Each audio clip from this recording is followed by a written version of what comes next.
Shalom Elohim, haleluya, puji nama Tuhan. Semangat pagi Bapak Ibu Saudara yang dikasihi Tuhan kita Yesus Kristus. Jumpa lagi bersama saya Pendeta Samuel Mawuntu dalam Renungan Pagi ke 2281 hari Renungan Pagi ini mengudara. Puji Tuhan. Bapak Ibu Saudara yang dikasihi Tuhan, sebelum kita membaca, mendengarkan dan merenungkan firman Tuhan hari ini, mari kita berdoa. Minta pimpinan Roh Kudus. Kita berdoa. Bapa di surga, berbicaralah kepada kami semua. Pakai firman Tuhan ini untuk menegur kami, menasihati kami, meneguhkan iman percaya kami, dan memberkati kami semua. Di dalam nama Tuhan Yesus yang adalah firman Allah yang hidup, kami berdoa. Amin. Haleluya. Bapak Ibu Saudara yang dikasihi Tuhan, bersama dengan saya kita akan belajar Alkitab dari kitab Kejadian sampai kitab Wahyu. Mari buka Alkitab kita. Yeskiel pasal 33 ayat 7 sampai ayat 20. Demikian firman Tuhan. Dan engkau anak manusia, aku menetapkan engkau menjadi penjaga bagi kaum Israel. Bila mana engkau mendengar sesuatu firman daripadaku, peringatkanlah mereka demi namaku. Kalau aku berfirman kepada orang jahat, hai orang jahat, engkau pasti mati. Dan engkau tidak berkata apa-apa untuk memperingatkan orang jahat itu supaya bertobat dari hidupnya, orang jahat itu akan mati dalam kesalahannya, tetapi aku akan menuntut pertanggungan jawab atas nyawanya daripadamu.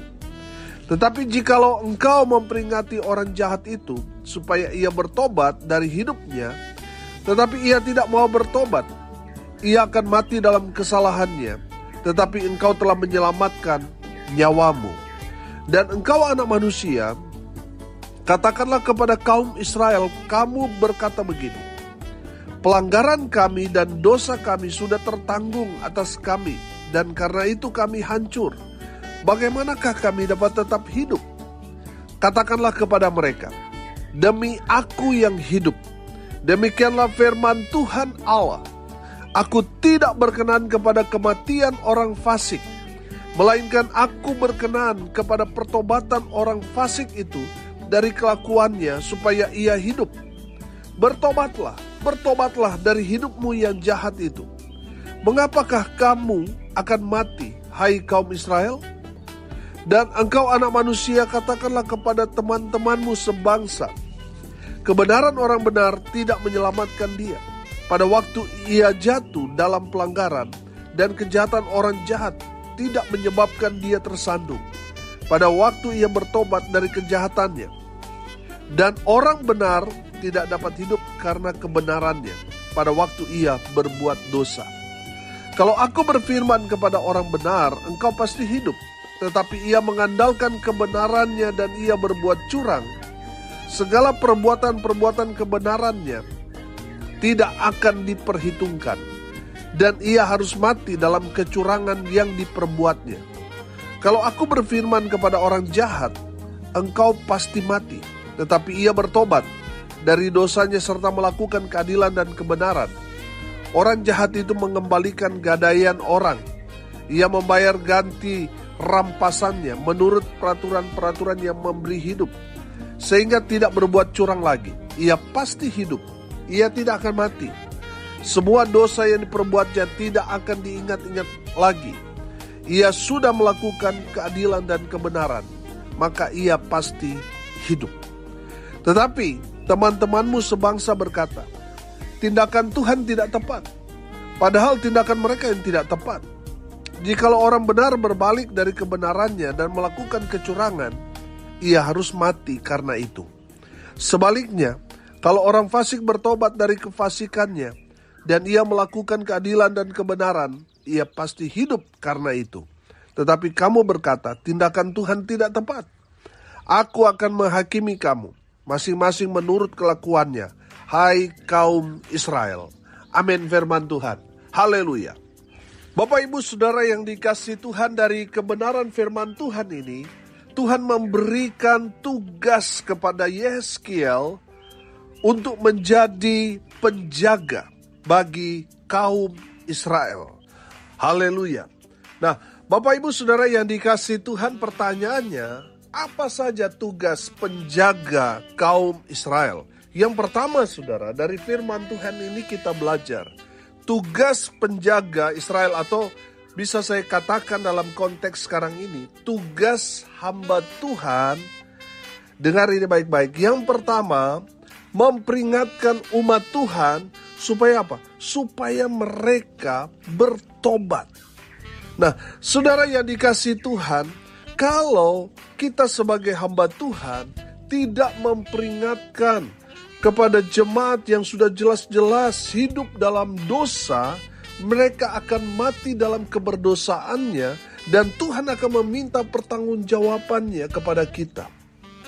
Jadi Bapak Ibu Saudara, tugas kita sebagai hamba Tuhan, kita harus memperingatkan jemaat supaya mereka hidup dalam pertobatan.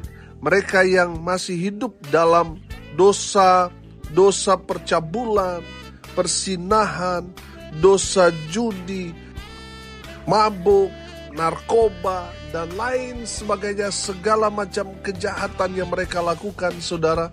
Saudara sebagai hamba Tuhan harus berani menegur mereka, memperingatkan kepada mereka. Supaya apa? Supaya mereka sadar, bertobat kembali kepada Tuhan. Karena kalau mereka tidak bertobat, maka murka Tuhan akan menghantam mereka, dan Tuhan akan meminta pertanggungjawaban sebagai penjaga Israel, sebagai penjaga umat Tuhan, sebagai hamba Tuhan, sebagai gembala sidang atau gembala jemaat. Tuhan akan meminta pertanggungjawabannya dari saudara. Ada banyak hamba-hamba Tuhan yang menutup mata ketika mereka melihat ada jemaat yang kaya, ada jemaat yang punya jabatan, punya pangkat, sudah jelas-jelas dia hidup berdosa, tetapi tidak berani menegur mereka. Karena apa? Karena takut. Karena posisi jabatan mereka yang tinggi, karena mereka kaya, yang mungkin saja memberikan sumbangan yang cukup banyak, cukup besar di gereja. Jadi ada rasa sungkan kalau seandainya dia menegur, bisa saja nanti donasi di gereja maka akan terhenti dan sebagainya. Sehingga ada ketakutan-ketakutan dari hamba-hamba Tuhan menegur orang-orang kaya, orang-orang yang berpangkat, karena keadaan-keadaan seperti itu. Nah, tugas kita sebagai hamba Tuhan, kita harus menegur. Kalau mereka salah, ya kita harus menegur mereka. Ini firman Tuhan. Karena kalau mereka mati dalam keberdosaan mereka, kita tidak menegur mereka supaya mereka bertobat, mereka akan mati dan Tuhan akan meminta pertanggungjawaban dari kita, hamba Tuhannya. Nah, Bapak Ibu Saudara yang dikasihi Tuhan, kalau saudara diingatkan, ditegur, dinasihati oleh hamba Tuhan, itu sudah tugasnya. Karena kehidupan saudara, rohani saudara, mau naik mau terpuruk, itu tanggung jawab gembala saudara kepada Tuhan sebagai penjaga umat Tuhan. Jadi saudara yang ditegur oleh hamba Tuhan, jangan tersinggung, jangan marah, jangan sakit hati. Itu sudah tugasnya dia.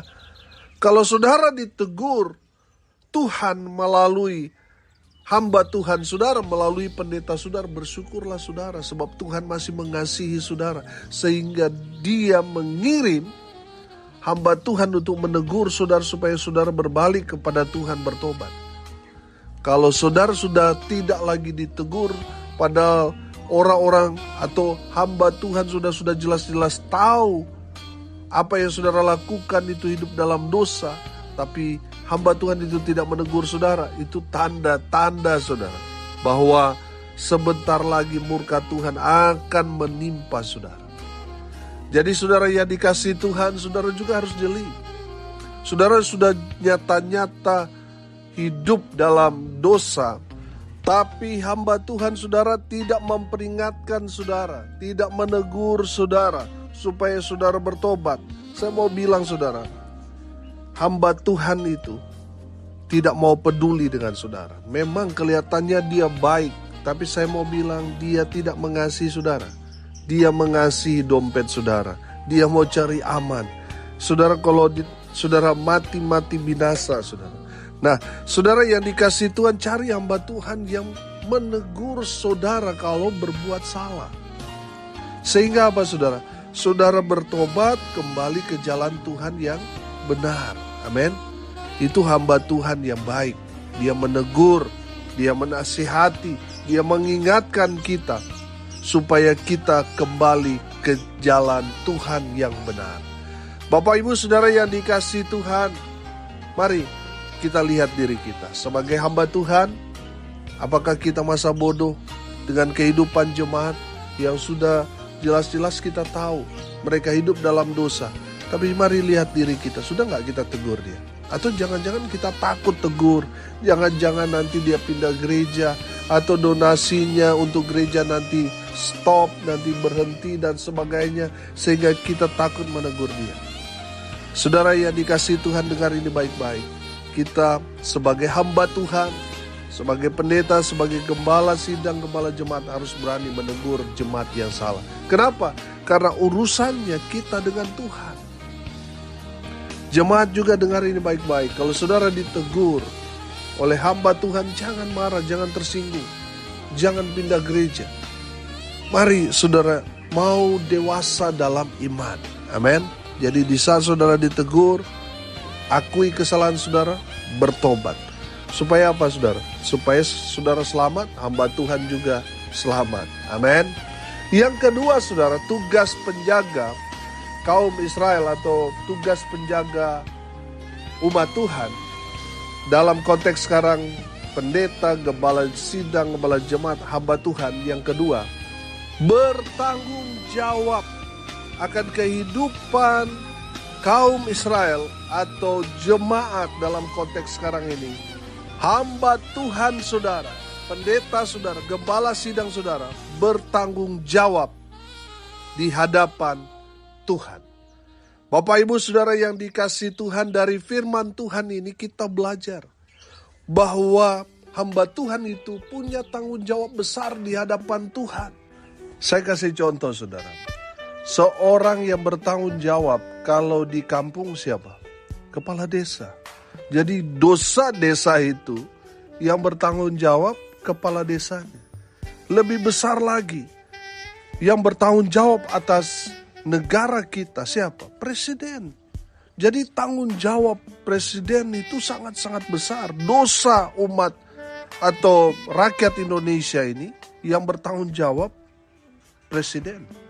Nah, kalau dalam konteks pelayanan, di dalam jemaat itu ada misalnya 10 orang. Dosa 10 orang ini yang bertanggung jawab itu gembala saudara. Dia bertanggung jawab. Saya kasih contoh. Jemaat kalau ada masalah, yang dia pikirkan siapa? Yang dia pikirkan hanya dirinya sendiri. Dia gak mikirkan orang lain. Tapi kalau gembala saudara, gembala sidang saudara, ada berapa banyak jemaat itu yang ada dalam pikirannya. Ada satu jemaat bermasalah, wah itu akan mengganggu pikirannya dia, menjadi beban dari hamba Tuhan saudara. Jadi saudara yang dikasihi Tuhan, itulah tugas dan tanggung jawab seorang penjaga umat Tuhan. Amin. Tanggung jawabnya besar. Jadi kalau dia tegur saudara itu karena dia mengasihi saudara. Amin. Karena dia punya tanggung jawab yang besar di hadapan Tuhan. Semakin banyak jemaat yang dia gembalakan, semakin besar juga tanggung jawabnya di hadapan Tuhan. Jadi jemaat, tolong mengerti gembala saudara. Support dia, dukung dia, doakan dia. Karena dia punya tanggung jawab yang besar.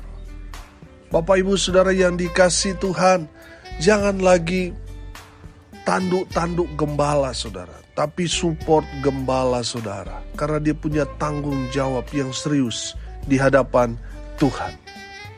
Dukung mereka, support mereka, topang mereka. Karena mereka memberikan hidup mereka untuk melayani jemaat Tuhan, Bapak Ibu Saudara sekalian. Bapak Ibu Saudara, kalau saudara ada pergumulan, saudara bisa cari majelis, pendeta, untuk sharing, untuk konseling, untuk minta didoakan, supaya saudara kuat menghadapi pergumulan hidup. Nah, saya mau tanya, kalau pendeta ada masalah, ada pergumulan, saya mau tanya, apakah pendeta saudara mau konseling kepada saudara? Kan gak mungkin, saudara. Jadi, coba saudara perhatikan bahwa kehidupan mereka sebagai hamba Tuhan, melayani umat Tuhan, itu begitu berat. Yang mereka butuhkan itu bukan amplop sebenarnya, tetapi perhatian dari jemaat. Bentuk support, dukungan, doa buat mereka. Itu sudah cukup buat hamba-hamba Tuhan. Apalagi hamba-hamba Tuhan yang istilahnya tidak digaji. Mereka memang betul-betul melayani jemaat di pelosok-pelosok daerah, di pedalaman-pedalaman. Saya banyak teman, saudara, yang melayani di daerah-daerah terpencil, saudara. Mereka tidak digaji, tetapi mereka melayani dengan penuh sukacita dan semangat. Amin. Tuhan pelihara, Tuhan berkati. Saudara yang dikasihi Tuhan, mari support hamba-hamba Tuhan saudara. Supaya apa? Pelayanan di mana saudara berjemaat semakin berdampak, nama Tuhan dimuliakan. Haleluya. Tugas penjaga kaum Israel atau konteks sekarang ini, tugas hamba Tuhan bertanggung jawab akan kehidupan iman dari jemaat umat Tuhan yang dia layani kepada Tuhan. Yang ketiga, tugas penjaga kaum Israel atau jemaat dalam konteks sekarang, membawa umat Tuhan ke jalan Tuhan yang benar. Amin. Kalau saudara memperhatikan dalam kebenaran firman Tuhan ini, bagaimana tugas penjaga? Dia harus membawa umat Tuhan itu ke jalan Tuhan yang benar. Nah, dari firman Tuhan ini kita belajar, kalau ada orang berdosa, orang jahat, ditegur oleh penjaga atau hamba Tuhan, lalu dia bertobat, dia diselamatkan, dan juga penjaga atau hamba Tuhan itu diselamatkan Tuhan. Tapi kalau orang benar, tadinya benar, terus di akhir hidupnya dia berbuat dosa, ditegur tetapi dia tidak bertobat, maka dia akan mati karena dia melakukan hal-hal yang tidak benar alias dosa. Jadi saudara perhatikan di ayat 12 di sana dan ayat 13, mungkin saudara berkata, saya kan sudah melayani, saya sudah hidup baik, saya sudah banyak menabur, saya sudah banyak melakukan aktivitas-aktivitas sosial yang membantu masyarakat banyak dan lain sebagainya. Tapi firman Tuhan ini katakan bahwa kebaikanmu tidak akan dapat menyelamatkanmu. Kalau saudara sudah melakukan kesalahan, firman Tuhan berkata upah dosa adalah maut. Jadi saudara yang dikasihi Tuhan, dari firman Tuhan ini betul-betul kita belajar, kita harus menjaga hidup kita supaya tetap hidup dalam kebenaran. Dan tugas penjaga atau hamba Tuhan terus menggiring umat Tuhan untuk berjalan di jalan Tuhan yang benar. Amin. Jadi saudara yang dikasihi Tuhan, jangan merasa hebat. Kalau dulu saudara mungkin, oh saya kan sudah majelis dulu, ya sekarang saya mau hidup menikmati dunia ini. Sehingga saudara hidup dalam dosa, saudara punya selingkuhan, karena saudara berpikir saya sudah cukup banyak berbuat baik di masa lalu. Saudara, kebaikanmu di masa lalu tidak akan menyelamatkan saudara, tidak akan menolong saudara. Kalau saudara melakukan satu kesalahan, upah dosa adalah maut. Jadi tugas hamba Tuhan membawa, menggiring, membimbing umat Tuhan supaya tetap di jalan Tuhan yang benar. Biarlah firman Tuhan ini meneguhkan, memberkati kita sebagai jemaat, sebagai hamba Tuhan. Kita harus saling memperhatikan, saling mendukung, mensupport seorang hamba Tuhan. Tugas hamba Tuhan atau penjaga kaum Israel dari firman Tuhan ini kita belajar ada 3. Yang pertama, memperingatkan umat Tuhan, mereka yang sudah hidup dalam dosa supaya mereka hidup dalam pertobatan. Yang kedua, seorang hamba Tuhan itu punya tanggung jawab yang besar di hadapan Tuhan mengenai jemaat yang dia layani.